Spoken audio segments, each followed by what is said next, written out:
Rajasthan institute के online platform पर आपका स्वागत एवं अभिनंदन है। साथियों, आज का हमारा बुद्धि टॉपिक का जो है पार्ट 2 है। पार्ट 1 मैंने जो है डाल दिया है, तो आज का टॉपिक हमारा है बुद्धि का मापन। कल मैंने जो है बुद्धि के प्रकार, बुद्धि के सिद्धांत आपको कंप्लीट करवा दिए हैं। आज हम बात करेंगे बुद्धि का मापन और बुद्धि के परीक्षण कौन कौन से हैं। तो इन दोनों टॉपिकों के बाद आपका बुद्धि चैप्टर पूर्ण रूप से कंप्लीट हो जाएगा। तो यहाँ पर चलिए बात करते हैं बुद्धि का मापन। तो यहाँ पर बात करें तो सर्वप्रथम फ्रांस के मनोवैज्ञानिक अल्फ्रेड बिने के कार्यों से 1890 ईस्वी में बुद्धि मापन का इतिहास प्रारंभ हुआ। तो यहाँ पर ये अल्फ्रेड बिने जो है ये बहुत इम्पोर्टेंट है, क्योंकि बिने के बारे में हर बार एक क्वेश्चन आता है। तो ये फ्रांस के मनोवैज्ञानिक थे अल्फ्रेड बिने, और इन्होंने 1890 में जो है सबसे पहले बुद्धि के मापने के बारे में जो है कोशिश करी। इस वजह से बुद्धि मापन का जो इतिहास प्रारंभ हुआ वो अल्फ्रेड बिने के द्वारा ही 1890 से प्रारंभ हुआ। इन्होंने अपने मित्र साइमन के साथ मिलकर के 1904 ईस्वी में पहला बुद्धि मापन अर्थात बुद्धि का परीक्षण जो है प्रस्तुत किया। अब यहाँ पर बात करते हैं जिसका नाम है बिने साइमन परीक्षण। तो यहाँ पर बिने और साइमन, तो यहाँ पर बिने था, उन्होंने जो है इसमें बुद्धि मापन को सबसे पहले जो स्टार्ट किया बुद्धि मापन का कार्य, तो ये बिने ने प्रारंभ किया और साइमन इसका साथी था। तो दोनों ने मिलकर ये परीक्षण दिया, उसका नाम रख दिया गया बिने साइमन परीक्षण। तो इन दोनों ने मिलकर के 1904 में ये बिने साइमन परीक्षण दिया। तो ध्यान रखना है 1904 में इन दोनों ने मिलकर के बिने साइमन परीक्षण दिया। बिने ने सबसे पहले 1890 में जो है कार्य प्रारंभ कर दिया था बुद्धि मापन के बारे में, और यहाँ पर बिने और साइमन दोनों ने मिलकर 1904 ईस्वी में बिने साइमन परीक्षण दिया, जो कि बुद्धि मापन का पहला परीक्षण था। तो ये एग्जाम में एक बार पूछा जा चुका है कि बुद्धि मापन का सर्वप्रथम कौन सा परीक्षण जो है हुआ। तो यहाँ पर बिने साइमन परीक्षण जो है ये बिने और साइमन दोनों ने मिलकर के बनाया था, प्रस्तुत किया था। तो इसको बिने साइमन परीक्षण हम कह देते हैं। तो इस बिने साइमन परीक्षण में किस प्रकार बुद्धि का मापन किया जाता है, तो चलिए जानते हैं। तो इसमें बात करें तो बिने साइमन परीक्षण में 30 प्रश्न होते हैं इसमें, परंतु यह परीक्षण व्यावहारिक नहीं है, इस वजह से यह असफल रहा था। तो इसमें 30 प्रकार के प्रश्न पूछे जाते हैं किसी से भी, और अंदाज़ा लगाया जाता है कि उसमें किस प्रकार की बुद्धि होगी। तो 30 प्रकार के क्वेश्चनों को पूछा जाएगा। अलग अलग तरह के क्वेश्चन होते हैं अलग अलग टॉपिक से रिलेटेड, और उन 30 क्वेश्चनों के आधार पर व्यक्ति में बुद्धि का अनुमान लगाया जाता है कि कितना बुद्धिमान है या फिर मूर्ख है या फिर सामान्य बुद्धि वाला है। तो यहाँ पर ये बिने साइमन परीक्षण में 30 प्रश्न होते हैं और उनके आधार पर ही जो है पता लगाया जाता है, लेकिन वास्तव में 30 प्रश्नों से ही थोड़ी बुद्धि का पता लगता है। इस वजह से ये परीक्षण असफल रहा। अब मानसिक आयु क्या है, मेंटल एज, तो इसके बारे में हम बात करें तो अल्फ्रेड बिने ने 1908 में मानसिक आयु शब्द दिया था, जिसका अर्थ होता है एक वास्तविक आयु स्तर में बालक द्वारा कार्य करने की क्षमता। तो बालक द्वारा एक वास्तविक आयु में कितना कार्य किया जाता है, इसको हम मानसिक आयु कह देते हैं। तो हम समझेंगे मानसिक आयु के बारे में विस्तार से। तो चलिए आगे बात करते हैं हम। तो यहाँ पर आपको यही ध्यान रखना है, अल्फ्रेड बिने ने जो है यहाँ पर मानसिक आयु शब्द जो है काम में लिया था। तो मानसिक आयु शब्द 1908 में काम में लिया गया अल्फ्रेड बिने के द्वारा। मानसिक आयु शब्द का उपयोग करते हुए विलियम स्टर्न ने अपना सूत्र दिया था। तो यहाँ पर जो है मानसिक आयु शब्द का प्रयोग करते हुए विलियम स्टर्न एक फॉर्मूला देता है, जिसमें बताता है कि मानसिक आयु बटे वास्तविक आयु। तो मानसिक आयु बटे वास्तविक आयु। आगे बात करते हैं, ये बुद्धि बराबर बताया विलियम स्टर्न ने कि बुद्धि बराबर क्या होती है, मानसिक आयु बटे वास्तविक आयु। लेकिन बाद में क्या होता है, ये विलियम स्टर्न के विचारों से प्रभावित होकर विलियम टर्मन ने क्या किया, इसमें 1916 में जो है थोड़ा सा और बदलाव किया, और ये जो है बुद्धि की परिभाषा या फिर बुद्धि का सूत्र दिया। बुद्धि का मतलब होता है इंटेलिजेंस, और क्यू का मतलब होता है कोसेंट। कोसेंट की स्पेलिंग यहाँ पर देख लें आप, इसको हम बोलते हैं QUOTIENT, कोसेंट। तो कोसेंट का मतलब होता है यहाँ पर लब्धि।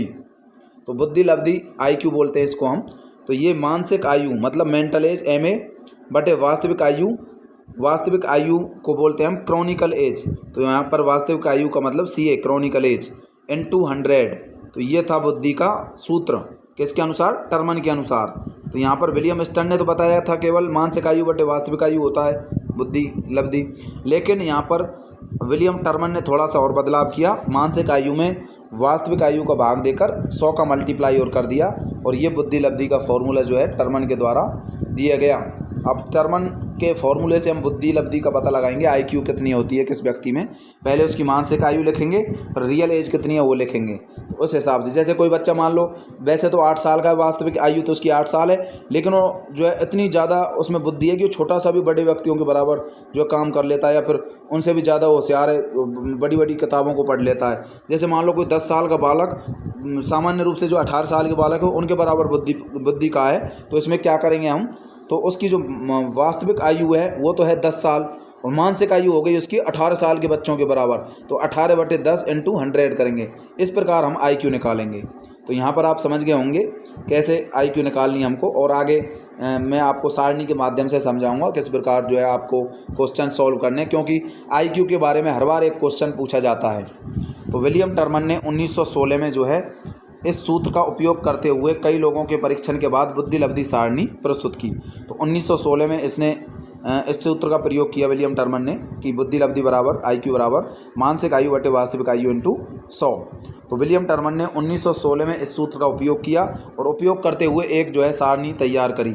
अब इस विलियम टर्मन की कौन सी बुद्धि लब्धि सारणी है इसकी हम बात करते हैं। तो यहाँ पर ध्यान रखना है विलियम टर्मन की सारणी चल रही है यहाँ पर। अब टर्मन क्या बताता है बुद्धि लब्धि के बारे में, तो टर्मन की बात करें हम सबसे पहले मैं आपको बता देता हूँ कि 140 या उससे ज़्यादा जिनकी आईक्यू होती है, बुद्धि लब्धि होती है, वो प्रतिभाशाली बालक होते हैं, महा इंटेलिजेंट होते हैं, प्रतिभाशाली, बहुत ज़्यादा इंटेलिजेंट। तो प्रतिभाशाली होते हैं 140 या अधिक बुद्धि वाले, केवल 2% ही प्रतिभाशाली बच्चे मिलते हैं धरती पर। अगली हम बात करें जिनकी बुद्धि लब्धि 120 से 139 के बीच में होती है, वो प्रखर बुद्धि वाले होते हैं, मतलब बुद्धि अच्छी होती है उनकी लेकिन प्रतिभाशाली से थोड़ी कम होती है। तो 120 से 139 तक प्रखर बुद्धि वाले होते हैं, 7% ये पाए जाते हैं। ठीक है, तो यहाँ पर मैं बात करूँ आपको परसेंटेज को मैं एक साथ बता दूंगा आपको। पहले यहाँ पर मैं आपको बुद्धि लब्धि के बारे में बता देता हूँ, परसेंटेज तो आप आसानी से इसको याद कर लोगे। अब देखिए यहाँ पर 120 से 139 वाले प्रखर बुद्धि वाले होते हैं, 110 से 119 तक वाले जो होते हैं वो तीव्र बुद्धि वाले होते हैं, मतलब उनकी बुद्धि जो है बहुत तीव्र होती है, बहुत तीव्र रूप से वो काम करते हैं। 110 से 119 वाले। 90 से 109 तक वाले सामान्य बुद्धि वाले बच्चे होते हैं, 50% ये पाए जाते हैं, लगभग 50% सामान्य बुद्धि वाले होते हैं। 90 से लेकर के 109 तक जिनकी आईक्यू होती है वो सामान्य बुद्धि वाले यहाँ पर होते हैं। अब यहीं से आपको ध्यान रखना है, 90 से 109 वाले तो हो गए सामान्य बुद्धि वाले। अब 109 से ऊपर चलिए 110, एक छोड़ के 110 से 119 तक तीव्र बुद्धि, फिर एक छोड़ के आप चलिए 120, 120 से 139 तक प्रखर बुद्धि, फिर एक छोड़िए 140 से ऊपर वाले जो हैं वो प्रतिभाशाली होंगे। तो सामान्य बुद्धि से ऊपर वाले जो होंगे वो तीव्र बुद्धि वाले, फिर प्रखर बुद्धि वाले, फिर प्रतिभाशाली। तो यहाँ पर आपको समझ में आ गया होगा। सामान्य बुद्धि से आप ऊपर चलो, यहाँ से ऊपर आप चलोगे तो ऊपर जो है तीव्र बुद्धि वाले, प्रखर बुद्धि वाले और प्रतिभाशाली, तीव्र प्रखर और प्रतिभाशाली। तो सामान्य बुद्धि वाले 90 से 109, तीव्र बुद्धि वाले 110 से 119, प्रखर बुद्धि वाले 120 से 139, 10-10 बढ़ता जाना है आपको, फिर 140 से ऊपर। तो 90 से 109 तक सामान्य बुद्धि वाले, 110 से 119 तक तीव्र बुद्धि वाले, और 120 से 139 तक प्रखर बुद्धि वाले, और 140 या उससे अधिक जो होते हैं वो प्रतिभाशाली बालक होते हैं। अब यहाँ पर हम आगे देखते हैं, सामान्य बुद्धि से नीचे वालों को हम देखें तो 80 से 89 तक के जो होते हैं वो मंद बुद्धि बालक होते हैं, जिनको हम मंगोलिज्म कहते हैं, क्योंकि मंगोलिया में ये बालक देखे गए, वहाँ पर मंद बुद्धि वाले बच्चे पैदा हुए और इनको हम मंगोलिज्म के नाम से जानते हैं। मंगोलिया देश में बच्चे पैदा होते हैं, तो इनको जो है मंगोलिज्म कहते हैं। 16% बच्चे जो है वहाँ पर मंद बुद्धि वाले हैं। तो यहाँ पर पूरी धरती पर 80 से 89 IQ वाले जो बच्चे होते हैं वो मंद बुद्धि वाले माने जाते हैं। ज़्यादातर ये मंगोलिया में देखने को मिलते हैं। 70 से 79 तक जिनकी IQ होती है वो होते हैं निर्बल बुद्धि और कमज़ोर बुद्धि, मंद से भी थोड़ी कमज़ोर होती है जिनकी बुद्धि। तो मंद बुद्धि तो 80 से 89 तक, 70 से 79 तक निर्बल बुद्धि, और 50 से 69 तक मूर्ख होते हैं। 50 से 69 तक मूर्ख, 25 से 49 तक महामूर्ख, और 25 से कम वाले जो होते हैं मूड कहते हैं उनको, मूड। ठीक है, मूड। तो ये तीनों याद रखने हैं, मूर्ख, महामूर्ख और मूड। तो यहाँ इन तीनों को एक साथ याद रख सकते हो आप, मूर्ख, मूड, महामूर्ख और मूर्ख। जो मूर्ख होते हैं वो 50 से 69 तक जिनकी IQ होती है वो होते हैं 25 से 49 वाले जो होते हैं महामूर्ख होते हैं, और 25 से कम जिनकी IQ होती है वो बहुत ही कम IQ होती है 25 से कम, तो उसको हम मूड कह देते हैं। तो 25 से 49 वाले महामूर्ख हो गए और 50 से 69 तक मूर्ख हो गए। उसके बाद निर्बल बुद्धि वाले हो गए यहाँ पर 70 से 69 तक। उसके बाद मंद बुद्धि वाले 80 से 89 तक। सामान्य बुद्धि वाले 90 से 109 तक। उसके बाद तीव्र बुद्धि वाले 110 से 119 तक। प्रखर बुद्धि वाले 120 से 139 तक। और प्रतिभाशाली जो होते हैं 140 से अधिक वाले जो होते हैं वो प्रतिभाशाली होते हैं। अब ये परसेंटेज कैसे याद रखनी है आपको, कौन सी परसेंट वाले जो है कितने परसेंट पाए जाते हैं, तो यहाँ पर मैं आपको बता देता हूँ कैसे याद रखना है। तो 2, 7, 16 फिर 50, फिर ऊपर से 2, 7, 16 50। तो इस प्रकार आप याद रख सकते हो। ऊपर से आइए 2, 7, 16, फिर नीचे से जाइए 2, 7, 16। इस प्रकार इस परसेंटेज को आप याद रख सकते हो। 2, 7, 16, 2, 7, 16 और बीच में 50%। तो इनकी IQ को भी आप इसी तरीके से याद रखें, ऊपर से नीचे की ओर सामान्य बुद्धि तक आएँ, फिर नीचे से ऊपर की ओर जाएँ। ठीक है, इस प्रकार याद करें। पहले ऊपर से नीचे की ओर याद करते आएँ, फिर नीचे से ऊपर की ओर याद करते जाएं। सामान्य बुद्धि से ऊपर वालों को तो आप नीचे के क्रम में याद करें, और जो सामान्य बुद्धि से नीचे के उनको इस प्रकार याद करोगे तो आपको आसानी से ये याद हो जाएगी। देखिए, प्रतिभाशाली 140 या उससे अधिक वाले होते हैं, 120 से 139 तक प्रखर बुद्धि वाले, 110 से लेकर के 119 तक जो है तीव्र बुद्धि वाले, 90 से 109 तक सामान्य बुद्धि वाले। अब नीचे से आइए, 25 से कम जो होते हैं मूढ़ होते हैं, 25 से 49 तक महामूर्ख होते हैं, 50 से 49 तक मूर्ख होते हैं। ठीक है, और निर्बल बुद्धि वाले 70 से 79 तक, और मंद बुद्धि वाले 80 से 89 तक। ठीक है, मंगोलिज्म। तो 80 से 89 तक मंगोलिज्म हो गए, 70 से 79 तक निर्बल हो गए, 50 से 69 तक मूर्ख हो गए, 50 से 49 तक महामूर्ख हो गए, 25 से कम मूढ़ हो गए। ठीक है, तो इस प्रकार ये टर्मन की सारणी आपको याद रखनी है, क्योंकि क्वेश्चन आप इस IQ के आधार पर ही करोगे। ये IQ आपको याद होनी चाहिए कि कौन से बच्चों की किस प्रकार की कितनी आयु होती है, कितनी IQ होती है। और ये परसेंटेज तो आप याद रख सकते हो। 2% प्रतिभाशाली, 7% प्रखर बुद्धि वाले, 16% तीव्र बुद्धि, फिर सामान्य बुद्धि वाले 50% हो गए। फिर नीचे से आइए, मूर्ख, महामूढ़ और महामूर्ख और मूर्ख, ये तीनों 2% होते हैं। निर्बल बुद्धि वाले 7%, मंद बुद्धि वाले 16%। ठीक है, तो इस प्रकार आप इनको याद रख सकते हो। अब हम बात करते हैं क्रो एंड क्रो क्या कहता है। क्रो एंड क्रो ने अपना विचार दिया और बताया कि 130 या अधिक लब्धि वाले जो प्रतिभाशाली बालक होते हैं, 130 से ऊपर वाले, तो यहाँ पर क्रो एंड क्रो कहता है कि जिनकी बुद्धि लब्धि IQ जो है 130 से ऊपर होती है वही प्रतिभाशाली होते हैं। लेकिन टर्मन ने क्या बताया, 140 से ऊपर जो होती है जिनकी IQ वही प्रतिभाशाली होते हैं। लेकिन क्रो एंड क्रो 130 से ऊपर वालों को क्या बताता है, प्रतिभाशाली बालक बताता है। और 70 से कम बुद्धि वालों को क्या बताता है, मंद बुद्धि वाले बताता है। लेकिन मंद बुद्धि वाले कितने बताए गए, 70 से 89 तक, सॉरी यहाँ पर देख सकते हो आप, मंद बुद्धि वाले 80 से 89 तक। ठीक है, तो यहाँ पर ये कहता है 70 से कम वाले। तो क्रो एंड क्रो कहता है कि 130 या ऊपर वाले तो होते हैं प्रतिभाशाली, और 70 से कम वाले जो होते हैं वो मंद बुद्धि वाले होते हैं। ठीक है, क्रो एंड क्रो का ये भी विचार आपको याद रखना है, ये पूछा जा सकता है एग्जाम में। अब क्वेश्चन किस प्रकार के आते हैं इसके ऊपर, IQ के ऊपर, तो ये ध्यान रखना है। IQ के क्वेश्चन ये आपको कैसे सॉल्व करने हैं, यहाँ पर आप ध्यान दीजिए और आप आसानी से इन क्वेश्चनों को कर पाओगे। अब देखिए, यहाँ पर क्वेश्चन मान लो ऐसे आ जाता है कि एक बालक की आयु 10 वर्ष है। एक बालक की आयु कितनी है, 10 साल है, तथा वह 12 वर्ष के बालक की तरह कार्य कर लेता है। मतलब वास्तविक आयु तो उसकी 10 साल है, लेकिन 12 वर्ष के बच्चों के बराबर भी वो कार्य कर लेता है। तो वास्तविक आयु तो हो गई 10 साल और मानसिक आयु हो गई उसकी 12 साल। ठीक है, तथा वह बालक बुद्धि लब्धि के दृष्टिकोण से किस श्रेणी का बालक होगा। पहले आप IQ निकालिए, IQ का मान जो निकलेगा उसी आधार पर आप कह देना किस प्रकार का बालक होगा। कैसे निकालना है, आपको मैंने सूत्र बताया था कि IQ बराबर मानसिक आयु मेंटल एज बटे क्रोनिकल एज CA, जिसे हम वास्तविक एज भी कह देते हैं, गुना 100। इस प्रकार आयु निकाल लीजिए। IQ के मान के आधार पर आप जो है क्या ज्ञात कर सकते हो, किस प्रकार का बालक है। तो यहाँ पर निकालते हैं, चलिए। IQ बराबर MA मतलब मेंटल एज। मेंटल एज कितनी है उसकी, 12 साल के बालकों के बराबर वो कार्य कर रहा है, तो मेंटल एज हो गई उसकी 12 साल। वास्तविक एज कितनी है उसकी, 10 साल, और गुना इसमें कर दीजिए आप 100 का। तो आपका यहाँ पर आंसर आ जाएगा, 10 से 1 कट जाएगा, तो यहाँ पर आ गया IQ कितना आ गया, 120। अब यहाँ पर आप देख सकते हो IQ कितना आया था, 120। अब 120 जिनकी IQ होती है वो किस प्रकार के बच्चे होते हैं, तो यहाँ पर मैंने आपको बताया था सारणी में कि 110 से 119 तक के जो बच्चे होते हैं वो तीव्र बुद्धि वाले होते हैं, और 120 से 139 वाले जो होते हैं वो प्रखर बुद्धि वाले होते हैं। ठीक है। तो 110 से लेकर 119 तक कौन सी बुद्धि वाले बच्चे होते हैं? तीव्र बुद्धि वाले होते हैं 110 से 119 तक। लेकिन यहाँ पर दे रखा है 120, और 120 से 139 तक का मैंने आपको बताया था प्रखर बुद्धि वाले बालक होते हैं। तो यहाँ पर क्या आंसर होगा? स प्रखर बुद्धि, क्योंकि मैंने आपको बताया 120 से लेकर 139 तक यदि आपकी IQ आ जाए सवाल में तो यहाँ पर आपको प्रखर बुद्धि पर टिक करना है डायरेक्ट, ठीक है। तो यहाँ पर 120 आंसर आया तो प्रखर बुद्धि वाले बच्चे यहाँ पर हो गए। तो इस प्रकार आपको IQ याद रहेगी तो आप आसानी से जो है बता सकते हो कि किस प्रकार का बालक है, किस श्रेणी का बालक है। तो टर्मन की सारणी आपको याद होनी चाहिए। तो इस प्रकार के क्वेश्चन इसमें पूछे जाते हैं। या फिर आपको IQ भी दे सकता है। मान लो आपको क्वेश्चन में वो IQ दे दे कि 120 IQ जिस बच्चे की है और मेंटल एज कितनी होगी उसकी, वास्तविक आयु उसकी मान लो 10 साल है और मेंटल एज आपसे पूछ ली, तो मेंटल एज यहाँ पर आप x मान लीजिए, गुना में यहाँ पर 100 कर दीजिए। अब x का मान निकाल लो, मेंटल एज आ जाएगी।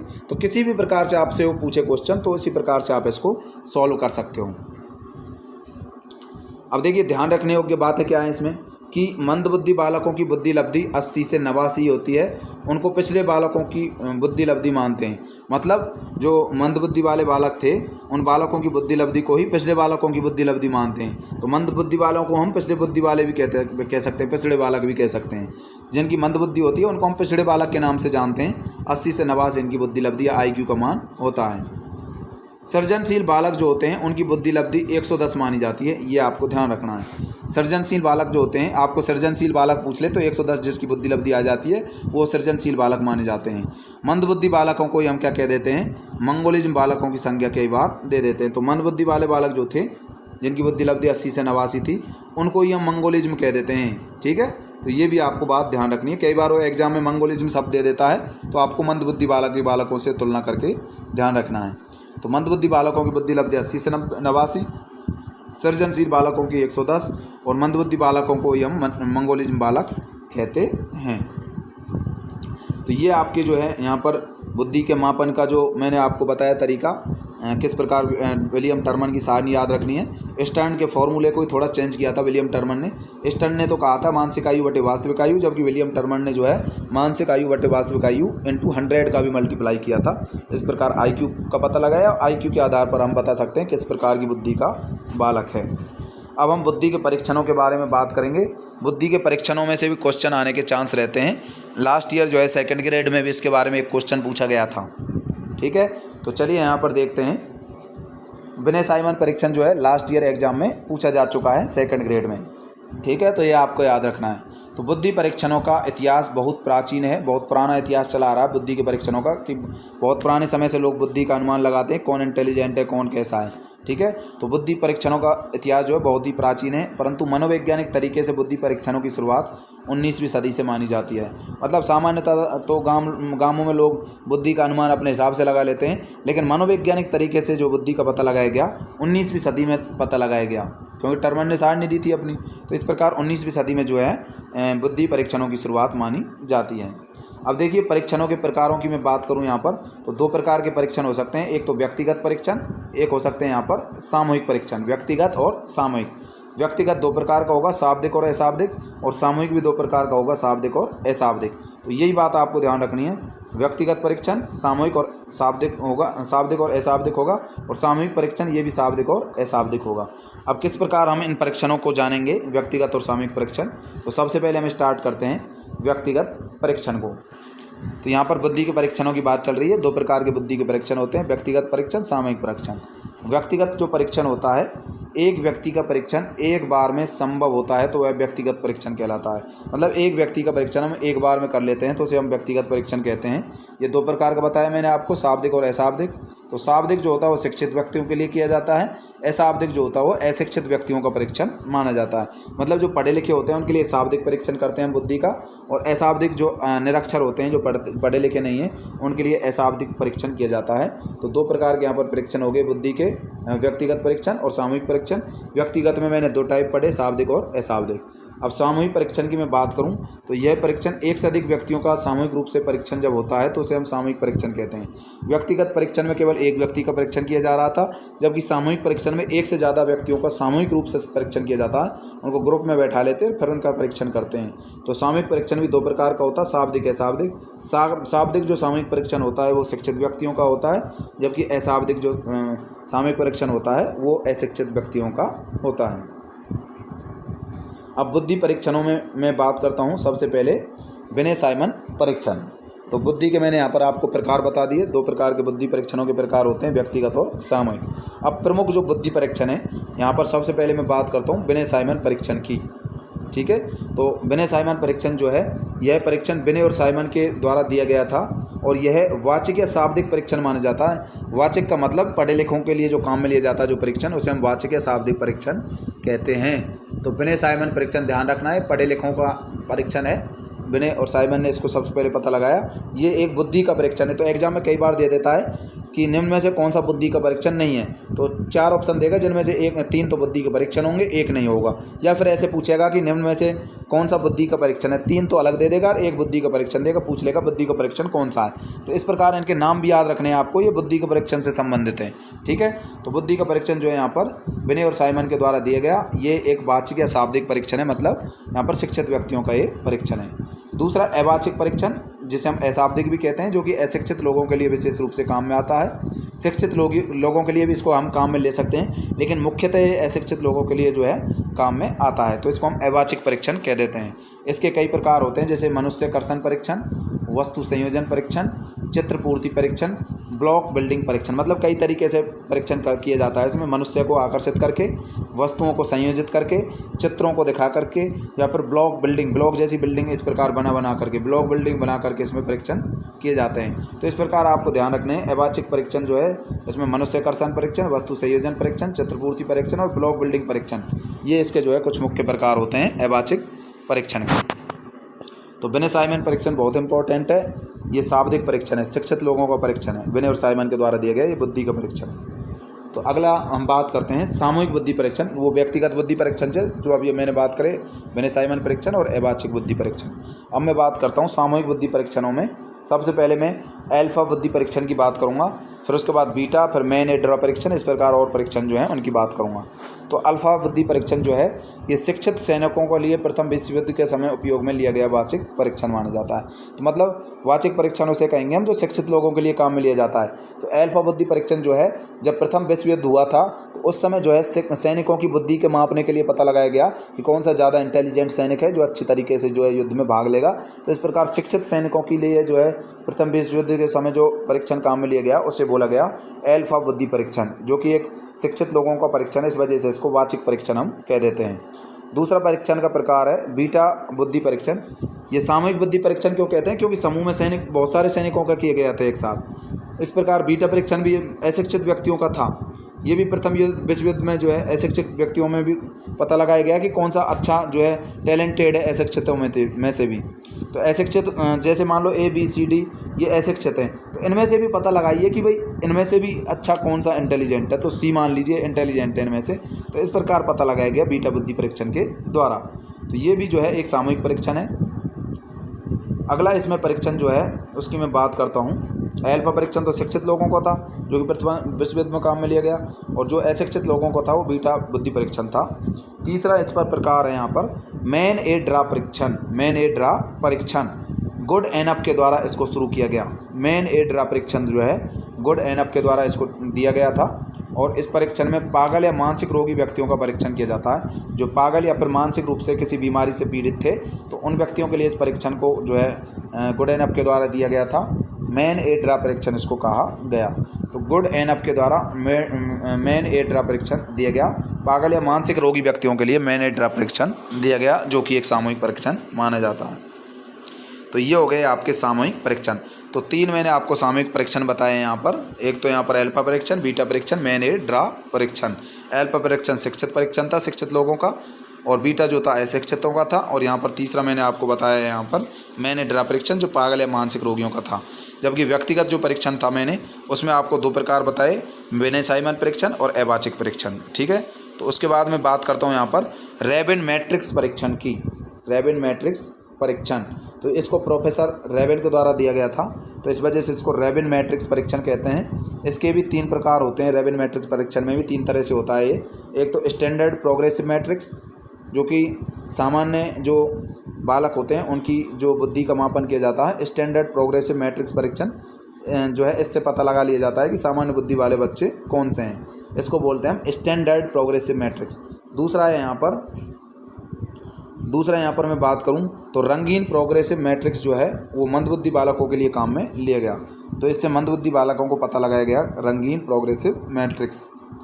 उच्चतर प्रोग्रेसिव मैट्रिक्स से प्रतिभाशाली या सृजनशील जो बालक थे उनके बारे में पता लगाया गया। नाम से ही पता चल रहा उच्चतर प्रोग्रेसिव, तो मतलब प्रतिभाशाली बच्चों के लिए बारे में पता चलाएगा, ठीक है, मतलब उच्च प्रोग्रेस करने वाले बच्चे। तो उच्चतर प्रोग्रेसिव मैट्रिक्स क्यों कहते हैं, क्योंकि ये प्रतिभाशाली या सृजनशील बालकों का जो है परीक्षण है। रंगीन प्रोग्रेसिव मैट्रिक्स ये मंदबुद्धि बालकों का है, और स्टैंडर्ड जो है सामान्य बच्चों का जो है माना जाता है। रंगीन वाला मंदबुद्धि का, क्योंकि रंगीन में भी बिंदी लगी हुई है ऊपर और मंदबुद्धि में भी लगी हुई है, तो इस प्रकार आप इसको याद रख सकते हो।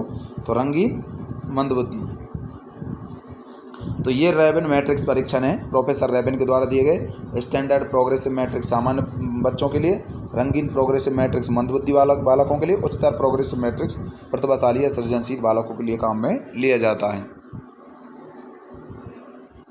अब कुछ अन्य महत्वपूर्ण परीक्षण है बुद्धि से रिलेटेड, जिनके बारे में अक्सर एग्जाम में पूछ लिया जाता है कि निम्न में से कौन सा बुद्धि का परीक्षण है या नहीं है। तो एक जालोटा परीक्षण, जिसको जालोटा द्वारा दिया गया, ये भी एक बुद्धि का परीक्षण है। भाटिया परीक्षण, ये भी बुद्धि का परीक्षण है, भाटिया द्वारा दिया गया। कैटल संस्कृति मुक्त परीक्षण, इसको आरबी कैटल ने दिया, ये भी एक कैटल संस्कृति मुक्त परीक्षण है, ये भी बुद्धि का परीक्षण है। जोशी परीक्षण प्रोफेसर जोशी ने दिया। यहाँ पर जो है वेसलर बुद्धि परीक्षण, इसको प्रोफेसर वेसलर के द्वारा दिया गया। तो ये सभी बुद्धि के परीक्षण है। तो एग्जाम में कैसे क्वेश्चन आता है कि निम्न में से कौन सा बुद्धि का परीक्षण नहीं है, तीनों के नाम दे देगा, चौथा कोई अलग दे देगा, निम्न में से कौन सा बुद्धि का परीक्षण नहीं है। तो इस प्रकार आपको ये नाम याद रखने हैं कि जालोटा परीक्षण, भाटिया परीक्षण, कैटल संस्कृति मुक्त परीक्षण, जोशी परीक्षण, वेसलर बुद्धि परीक्षण, ये सभी बुद्धि परीक्षण जो हैं होते हैं, ये बुद्धि के परीक्षण हैं, ठीक है। तो इनमें से आपको पूछा जाएगा कि निम्न में से बुद्धि का परीक्षण कौन सा नहीं है, तो नाम याद होना चाहिए। ये तो आप पता चला ही लोगे, नाम से ही पता चल रहा है किसके द्वारा ये दिए गए, ठीक है। तो जोशी परीक्षण जोशी ने दिया, वेसलर परीक्षण वेसलर ने दिया, जालोटा परीक्षण जालोटा ने दिया, भाटिया परीक्षण भाटिया ने दिया, कैटल संस्कृति मुक्त परीक्षण आरबी कैटल ने दिया। तो इसमें जो है ये आपको नाम याद रखने बहुत ज़रूरी हैं। तो यहाँ पर ये टॉपिक आपका बुद्धि जो है पूर्ण रूप से कंप्लीट हो चुका है, और इसके क्वेश्चनों की प्रैक्टिस आप कहीं से भी कर सकते हैं, कोई गाइड हो आपके पास, कुछ भी हो, तो वहाँ से इनकी जो है आप प्रैक्टिस करें। तो ये आपके जो है यहाँ पर बुद्धि के परीक्षण यहाँ पर कंप्लीट हो चुके हैं, और आप इनकी जो है प्रैक्टिस ज़रूर करें। बिना प्रैक्टिस के आप जो है अपने माइंड को शार्प नहीं कर पाओगे। तो चलिए दोस्तों, आज के लिए बस इतना ही। जय हिंद, जय भारत।